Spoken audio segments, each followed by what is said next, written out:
नमस्कार दोस्तों, स्वागत है आपका हमारे YouTube चैनल लर्निंग टाइम पर। मैं हूं शिखा चौहान और लेकर आई हूं आपके लिए हिंदी की क्लास, जिसमें होगा हिंदी का परिचय। और उसमें सारे क्वेश्चन ऐसे होंगे जो आपके यूपी टेट, सी टेट, चाहे कोई भी कॉम्पिटिटिव एग्जाम हो, सब में काम आने वाले हैं। तो फिर से एक बार आपका स्वागत करती हूँ, जुड़ जाइए हमसे और प्लीज़ इसके साथ ही हमारे इस लाइव को शेयर कर दीजिए अपने फ्रेंड्स, अपने रिलेटिव्स को, ताकि वो भी हमारी इस वीडियो को देख सके। चलिए तो शुरू करते हैं हमारे पहले सवाल से। हाँ, तो हमारा पहला सवाल है कि हिंदी किस भाषा परिवार की भाषा है? भारोपीय, द्रविड़, ऑस्ट्रिक, चीनी, तिब्बती। तो हमारा आंसर जो होगा वो होगा भारोपीय। हिंदी जो है वो हमारी भारोपीय भाषा परिवार की भाषा है। वैसे हमारी जो भाषा की जो भारत की जो 4 भाषा परिवार है वो है भारोपीय, द्रविड़, ऑस्ट्रिक, चीनी, तिब्बती। लेकिन अगर बात करें कि हिंदी किस परिवार में आती है तो भारोपीय में। और हमारे भारत के जो लगभग आधा प्रतिशत हिस्सा है वो भारोपीय भाषा ही यूज करता है।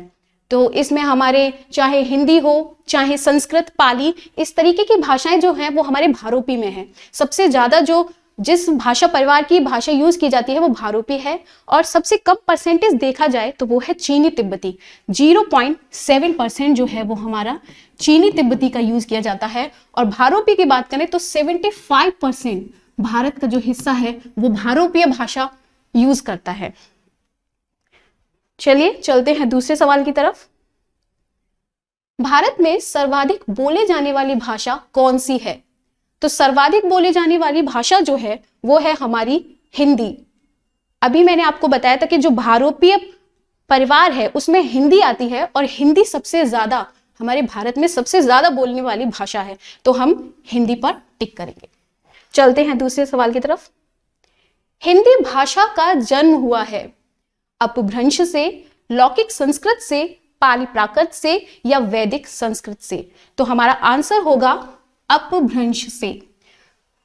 अगर हम हिंदी के विकास क्रम की बात करें तो हमारा जो विकास क्रम है वो संस्कृत से शुरू होता है। संस्कृत, पाली, प्राकृत और फिर आता है आपका अपभ्रंश। और उसके बाद हमारा अवहट और प्राचीन हिंदी। तो अगर सही मायने में हम देखें तो हमारा जो हिंदी का सही मायने में विकास हुआ है वो हमारा अपभ्रंश से हुआ है। कंफ्यूज मत होइएगा, संस्कृत पे टिक मत कीजिएगा, क्योंकि संस्कृत जो है वो हिंदी भाषा की जननी है। लेकिन अगर उसकी जन्म की बात करें तो हम अपभ्रंश पे टिक करेंगे। अगला सवाल है, निम्नलिखित में कौन सी बोली अथवा भाषा हिंदी के अंतर्गत नहीं आती है? कौन सी बोली अथवा भाषा हिंदी के अंतर्गत नहीं आती? तो यहां पर हम किसे टिक करेंगे? कन्नौजी, बांगरू, अवधी या तेलुगु? अगर बात करें हम कन्नौजी, बांगरू और अवधी, तो ये तीनों ही हमारी हिंदी की बोली के अंतर्गत आती हैं, लेकिन तेलुगु जो है वो हमारी हिंदी बोली के अंतर्गत नहीं आती। अगर हम बात करें कि हिंदी की जो बोलियां हैं, हिंदी के 5 उपभाषा में हम इसको डिवाइड करते हैं। इसकी 5 उपभाषाएं हैं और इन 5 उपभाषाओं को 17 बोलियों में बांटा गया है। 17 बोलियों में बांटा गया है। जो 5 उपभाषा है वो मैं आपको उनका क्रम बता देती हूं कि आपकी पहली तो होगी राजस्थानी, दूसरी होगी आपकी पश्चिमी हिंदी,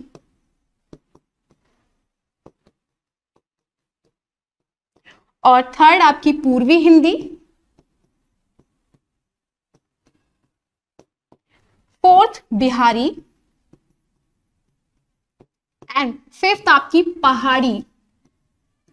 इसे नोट कर लीजिएगा। ये जो 5 उपभाषाएं हैं, राजस्थानी, पश्चिमी हिंदी, पूर्वी हिंदी, बिहारी और पहाड़ी, इन्हीं 5 उपभाषाओं में हमारी बोलियों को बांटा गया है। ये 5 उपभाषाएं आप लोग नोट कर लीजिएगा।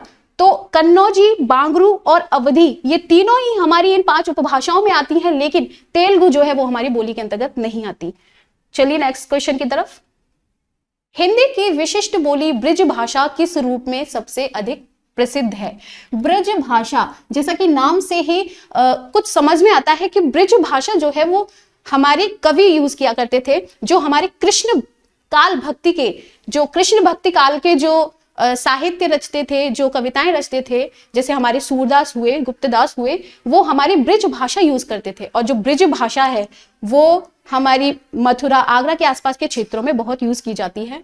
तो अगर हम इसमें से सही आंसर टिक करेंगे तो वो होगा हमारा काव्य भाषा। चलते हैं नेक्स्ट क्वेश्चन की तरफ। भारतवर्ष में हिंदी को आप किस वर्ग में रखेंगे? वर्ग की बात हो रही है कि भारतवर्ष में हिंदी को आप किस वर्ग में रखेंगे? राजभाषा, राष्ट्रभाषा, विभाषा, तकनीकी भाषा। तो हम अपनी हिंदी को राजभाषा वर्ग में रखेंगे। राष्ट्रभाषा मत लगा दीजिएगा, इसमें सही आंसर है जो राजभाषा है।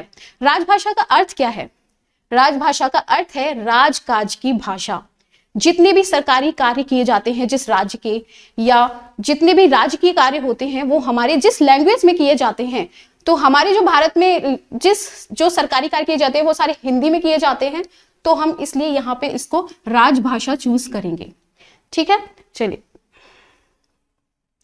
ढूंढाड़ी बोली है, बोली की बात आ गई फिर से। अभी मैंने बताया था कि जो हमारी हिंदी है वो 5 उपभाषाओं में बटी हुई है, तो जो ढूंढाड़ी है उन 5 उपभाषाओं में से ही एक है। तो यहाँ पे जो दिया गया है पश्चिमी राजस्थानी, पूर्वी राजस्थानी, दक्षिणी राजस्थानी और उत्तर राजस्थान की, तो बात की गई है राजस्थान की। तो कैसे पहचानेंगे कि हमारा पश्चिमी राजस्थान है, पूर्वी राजस्थान है? तो हमें इसके लिए पढ़ना पड़ेगा कि पश्चिमी राजस्थान में हमारी क्या आती है। पश्चिमी राजस्थान में जो अगर बात करें तो हमारी आती है मारवाड़ी, मारवाड़ी। और पूर्वी की बात करें तो पूर्वी राजस्थान में आती है हमारी खड़ी बोली, सॉरी ढूंढाड़ी, ढूंढाड़ी या फिर जयपुरी, ढूंढाड़ी और जयपुरी। यहां पे आती है हमारी मेवाती और यहां आती है हमारी मालवी। तो ये इन क्षेत्रों में बटी हुई बोली है।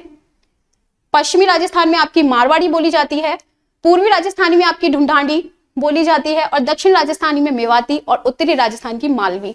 तो ढूंढाड़ी जो है वो हमारी पश्चिमी राजस्थान की, सॉरी पूर्वी राजस्थानी की भाषा है। चलिए चलते हैं नेक्स्ट क्वेश्चन की तरफ। ब्रजबुली नाम से जानी जाती है।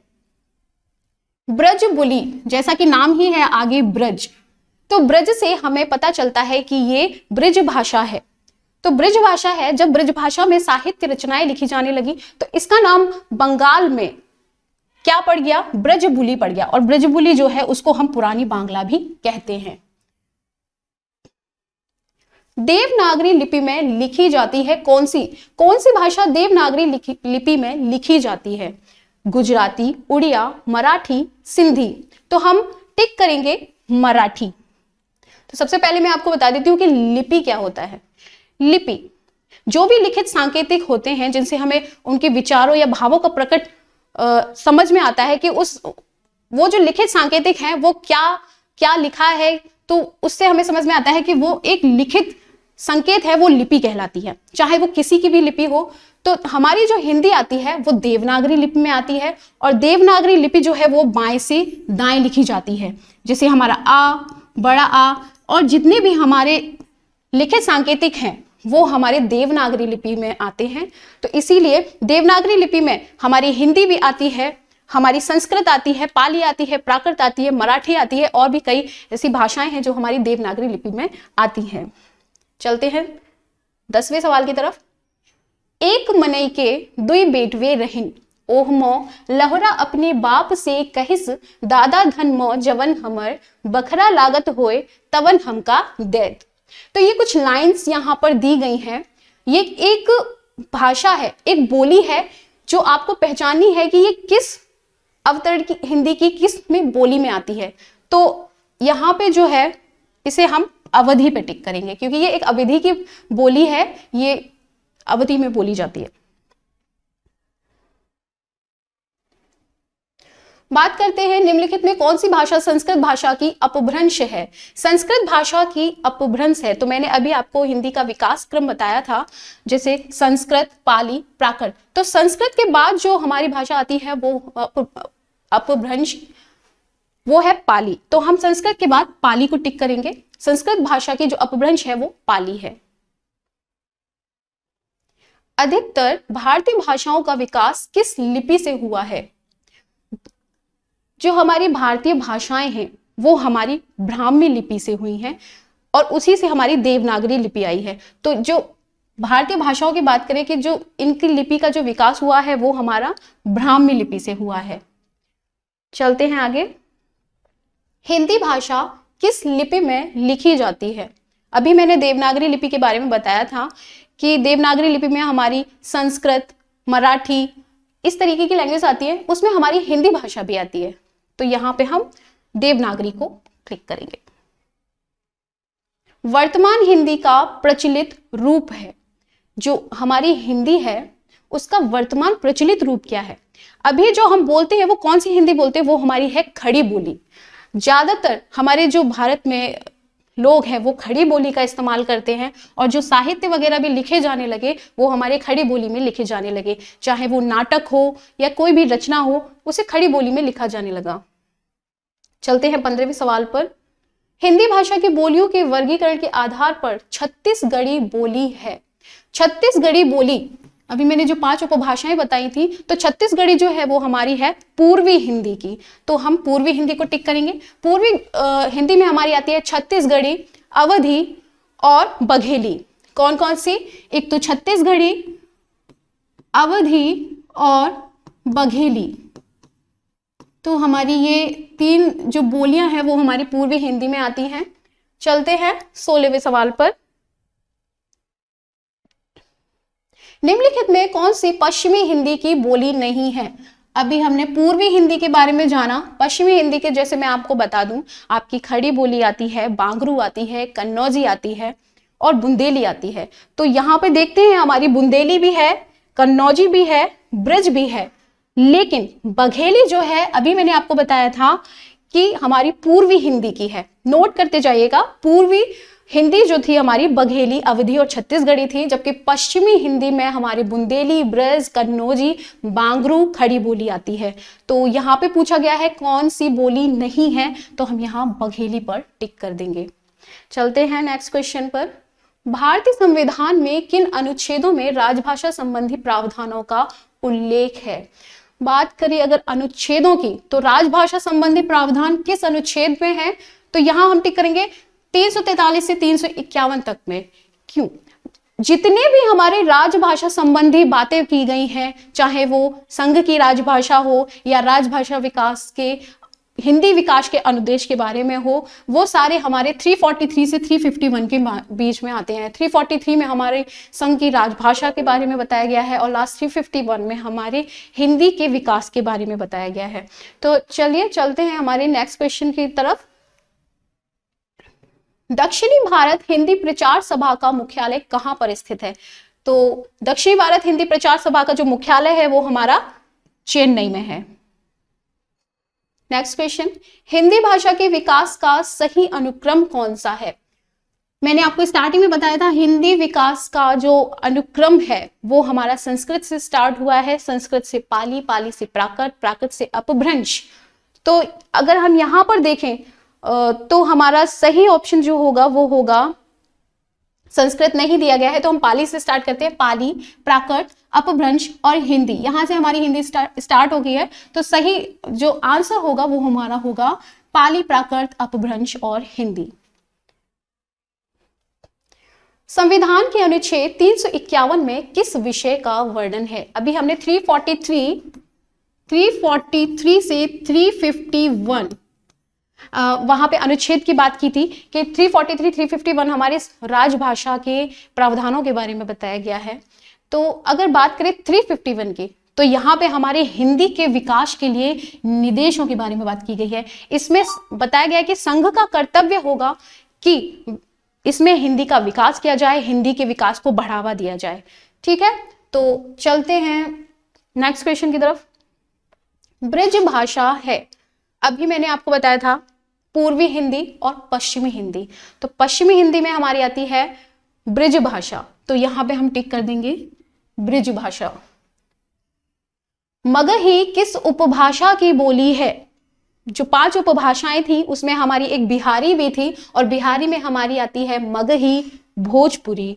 तो जो मगही है वो हमारी होगी बिहारी की। नेक्स्ट, हिंदी खड़ी बोली किस अपभ्रंश से विकसित हुई है? तो अपभ्रंश के कुछ भेद हैं, वहां पे आपका शोर शैली, अर्धमागधी, मागधी, ब्राचड़, खस, इस तरीके से हमारे कुछ भेद हैं। तो हमारी जो हिंदी खड़ी बोली आती है वो हमारी जो विकसित हुई है वो है शोर सेनी से। तो हम शोर सेनी पर टिक करेंगे। भाषा के आधार पर भारतीय राज्यों की पुनः संरचना की गई थी। भाषा के आधार पर भारतीय राज्यों की, तो जो भारतीय राज्यों की पुनः संरचना की गई थी भाषाई आधार पर, तो वो होगा हमारा 1956 ईस्वी में। चलते हैं नेक्स्ट क्वेश्चन की तरफ। भाषाई आधार पर सर्वप्रथम किस राज्य का गठन हुआ? जैसे अभी पुनः संरचना की गई थी 1956 में, तो उसमें सर्वप्रथम जिस राज्य का गठन हुआ था वो हुआ था हमारा आंध्र प्रदेश का। तो हम टिक करेंगे आंध्र प्रदेश पर। नेक्स्ट क्वेश्चन, बघेली बोली का संबंध किस उपभाषा से है?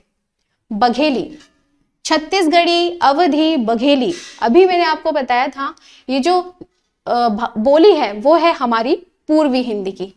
ठीक है, पूर्वी हिंदी। बहुत क्वेश्चन आ रहे हैं हमारे पूर्वी हिंदी, पश्चिमी हिंदी, तो इन उपभाषाओं को जरूर पढ़कर जाइएगा अपने एग्जाम में, ताकि कि आपको क्लियर रहे। आप जैसे ही आप क्वेश्चन देखो और आप बता सको कि आपकी ये जो बोली है वो किसके अंतर्गत आती है। चलिए नेक्स्ट क्वेश्चन, किस तिथि को हिंदी को राजभाषा बनाने का निर्णय लिया गया? तो राजभाषा बनाने का निर्णय किस तिथि को लिया? अभी मैंने बताया था कि राजभाषा जो होती है वो राजकाज की भाषा होती है, और वो हमारी हिंदी है। तो वो कब लागू हुई थी? तो वो मैं बताती हूँ आपको, वो हमारी 14 सितंबर 1949 में हुई थी। 14 सितंबर 1949 को हुई थी, और तभी से हर 14 सितंबर को, साल की हर 14 सितंबर को हिंदी दिवस मनाया जाने लगा है। तो हमारा सही आंसर होगा 14 सितंबर 1949। वर्ष 1955 ईस्वी में गठित प्रथम राजभाषा आयोग के अध्यक्ष थे। 1955 में प्रथम राजभाषा आयोग के अध्यक्ष, तो यहां पे हमारा सही ऑप्शन होगा बाल गंगाधर जी, बीजी खैर। चलते हैं अगले सवाल की तरफ। भारतीय संविधान की 8वीं अनुसूची में शामिल भाषाओं की संख्या। 8वीं अनुसूची, बात करें अगर 8वीं अनुसूची की, तो हमारे भारतीय संविधान में 8वीं अनुसूची में 22 भाषाओं का उल्लेख है। ठीक है, 22 भाषाओं का। लेकिन जब हमारा संविधान लागू हुआ था तब उस समय हमारी 14 भाषाएं हुआ करती थी, 14 भाषाएं हुआ करती थी। लेकिन आज के समय में हमारी जो भाषाएं हैं संविधान में वो 22 हो गई हैं। हिंदी की आदि जननी है। जननी, अभी जो जन्म हुआ उसका हिंदी का वो अपभ्रंश से, लेकिन अगर जननी की बात करें तो वो हमारी है संस्कृत। 11वां विश्व हिंदी सम्मेलन 2018 ईस्वी का आयोजन स्थल था वर्ल्ड हिंदी कॉन्फ्रेंस। वो कहाँ हुआ था, उसका आयोजन किस जगह हुआ था? तो उसका जो जगह थी वो थी मॉरिशस। कहाँ थी? मॉरिशस में थी। चलिए नेक्स्ट क्वेश्चन, निम्नलिखित में से कौन भारोपीय परिवार की भाषा नहीं है? निम्नलिखित में कौन भारोपीय परिवार की भाषा नहीं है? तो मराठी, गुजराती जो है वो हमारी भारोपीय परिवार की भाषा है, लेकिन मलयालम जो है वो हमारी भारोपीय परिवार की भाषा नहीं है। नेक्स्ट क्वेश्चन, हिंदी दिवस इस दिन मनाया जाता है? हिंदी दिवस इनमें से किसी भी एक दिन मनाया जाता है, तो कौन से दिन मनाया जाता है? अभी मैंने बताया था हिंदी दिवस हर साल मनाया जाने लगा। किस तिथि को? 14 सितंबर को। 14 सितंबर 1949 को राजभाषा घोषित किया गया था, और तभी से 14 सितंबर को हिंदी दिवस मनाया जाने लगा। नेक्स्ट क्वेश्चन, विकास की दृष्टि से प्राकृत की पूर्वकालीन अवस्था का नाम है? विकास की दृष्टि, हिंदी का विकास क्रम बताया था, संस्कृत, पाली, प्राकृत, इस तरीके से। तो इन्होंने बोला है कि विकास की दृष्टि से प्राकृत की पूर्वकालीन, पूर्वकालीन का मतलब है प्राकृत से पहले जो भी क्रम था वो क्या था, तो पाली, पाली के बाद आई प्राकृत। तो हमारा सही ऑप्शन जो होगा, पूर्वकालीन की बात करें तो ये, तो पाली जो है, अगर तो आप इसको टिक कीजिएगा। नेक्स्ट क्वेश्चन, पश्चिमी हिंदी की दो बोलियों का सही युग्म है। पश्चिमी हिंदी, मैंने अभी आपको बोला था कि पश्चिमी हिंदी में हमारी खड़ी बोली आती है, ब्रजभाषा आती है, और कन्नौजी आती है, बांगरू आती है। तो चलिए एक मैच देखते हैं। हमारे इस मैच में जो है अवधि, वो क्या है, वो हमारी पूर्वी हिंदी है, लेकिन कन्नौजी जो है वो पश्चिमी हिंदी है। तो इसमें एक तो है लेकिन एक नहीं है, तो ये गलत हो गया। दूसरा देखते हैं ब्रज, ब्रज तो है पश्चिमी हिंदी, लेकिन बघेली, बघेली जो है वो हमारी पूर्वी हिंदी की है, तो ये भी हमारा रॉन्ग हो गया। थर्ड आंसर की बात करें तो छत्तीसगढ़ी और बांगरू, छत्तीसगढ़ी भी हमारी पूर्वी हिंदी है, लेकिन बांगरू जो है वो हमारी पश्चिमी हिंदी है, तो इसको भी हम रॉन्ग कर देंगे। बचा लास्ट ऑप्शन खड़ी बोली और बुंदेली, तो ये दोनों ही जो बोलियां हैं वो हमारी पश्चिमी हिंदी में आती हैं, तो हमारा राइट आंसर है खड़ी बोली और बुंदेली। नेक्स्ट क्वेश्चन, अर्धमागधी अपभ्रंश से विकसित बोली है। अर्धमागधी अपभ्रंश से विकसित बोली कौन सी है? तो अर्धमागधी की बात करें तो अर्धमागधी में जो आती है वो आती है हमारी बघेली। सही आंसर होगा हमारा बघेली। अभी मैंने अपभ्रंश के वर्ग बताए थे, अपभ्रंश के भेद, शौरसैनी, अर्धमागधी, मागधी। तो जो हमारे बघेली जो विकसित हुई है वो हमारी अर्धमागधी से हुई है। देवनागरी लिपि का सही विकास क्रम है। देवनागरी लिपि का अगर सही क्रम देखें तो वो होगा हमारा ब्राह्मी लिपि, गुप्त लिपि, नागरी लिपि और सबसे लास्ट में देवनागरी लिपि। तो हमारा सही आंसर है सी, ब्राह्मी, गुप्त, नागरी, देवनागरी। नेक्स्ट, बहराइच सुल्तानपुर रायबरेली किस बोली के क्षेत्र है? बहराइच सुल्तानपुर रायबरेली ये हमारी पूर्वी हिंदी के हैं, तो इसे हम अवधि पर टिक करेंगे। पूर्वी हिंदी हमारी अवधि में आती है। तो नेक्स्ट क्वेश्चन, इनमें से किस बोली का बिहारी हिंदी से संबंध नहीं है?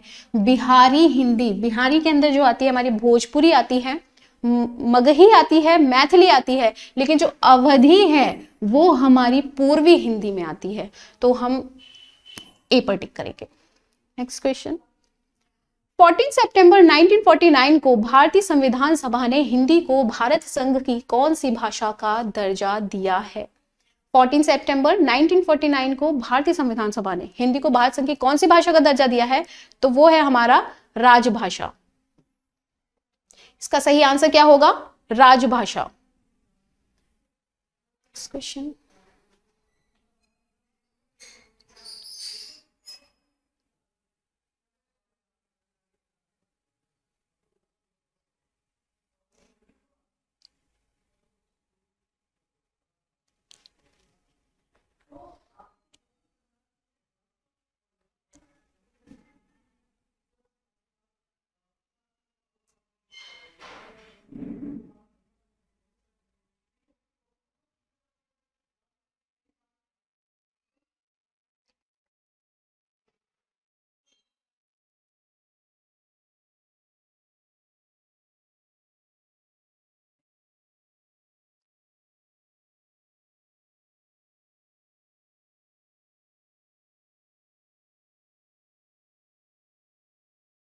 ओके, ब्रज भाषा। मुझे थोड़ा कंफ्यूजन लग रहा था कि ब्रज भाषा में मैंने काव्य भाषा। ठीक है, चलिए इसी के साथ हमारे सारे क्वेश्चन कंप्लीट हो चुके हैं। इसी के साथ मैं चलती हूँ, फिर आऊंगी एक नई क्लास लेकर। अगर आपको ये वीडियो पसंद आया है और कुछ नॉलेज आपको मिला है और अच्छा लगा है आपको, तो प्लीज़ लाइक करना ना भूलें और सब्सक्राइब करना ना भूलें। अगर यहाँ पे कोई भी न्यू स्टूडेंट है जिसने अभी अभी ज्वाइन किया है तो प्लीज़ सब्सक्राइब कर लीजिएगा। मैं इसी तरीके से आपके लिए नई नई वीडियोज़ लाती रहूँगी। ये तो थी हमारे भारत हिंदी के परिचय के बारे में। इसी तरीके से मैं आगे और भी चीज़ें आपके लिए लाती रहूँगी। तब तक के लिए नमस्कार, थैंक यू।